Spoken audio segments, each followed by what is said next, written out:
Hello les amis, je vous retrouve pour une nouvelle vidéo sur le football international et je vais vous présenter le match amical Canada contre Équateur. C'est un match qui a lieu ce vendredi 14 novembre 2025 à 1h30 du matin, heure française. Un match qui va pouvoir permettre aux deux équipes de se tester en vue des prochaines compétitions officielles à venir, de tester des joueurs, des tactiques, de prendre de la confiance et des automatismes. Alors, pour vous présenter cette rencontre, je vais surtout revenir sur les 10 derniers résultats, toutes compétitions confondues et les stats donc du Canada et de l'Équateur, ce qui nous permettra d'avoir une idée, une tendance à ce match. Alors, sur les 10 derniers matchs, le Canada, 5 victoires, 4 nuls, seulement une défaite, 18 buts marqués, seulement 5 buts encaissés, plus 13 de différence de but. Les résultats sont pas mal. Par contre, ils restent sur 2 matchs de suite sans victoire et sans marquer de but, puisqu'ils ont fait un nul 0-0 en Colombie et ils ont perdu 1-0 contre l'Australie. Donc 2 matchs de suite contre-performance, alors qu'avant, ils avaient quand même fait 6 victoires, 5 victoires et 3 nuls dans les 8 matchs précédents. Donc là, il y a 2 matchs, on va dire, en bémol en octobre dernier. On va voir s'ils sont capables de se ressaisir à domicile. Donc c'est vrai qu'ils ont perdu contre l'Australie 1-0. Ils ont aussi joué la Coupe d'Or de la CONCACAF, on va reprendre les matchs à domicile. Ils ont fait 0-0 contre la Côte d'Ivoire, ou battu 4-2.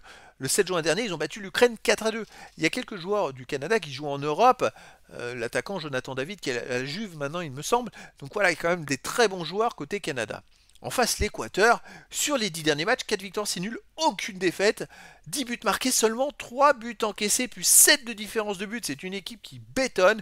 Ils ne perdent pas pourtant en éliminatoire de la Coupe du Monde. Ils ont quand même affronté des équipes comme l'Argentine. Ils ont gagné 1-0 contre l'Argentine le 10 septembre dernier.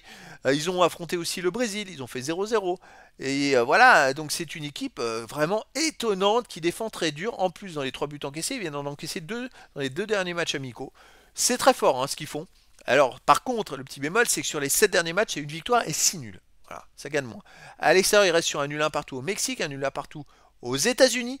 Sinon, ils ont fait 0-0 au Paraguay, ils ont aussi fait 0-0 au Pérou, fait 0-0 au Chili et gagné 1-0 en Colombie. Donc voilà, ils sont invaincus sur les derniers matchs, mais ils restent quand même sur 5 nuls de suite à l'extérieur.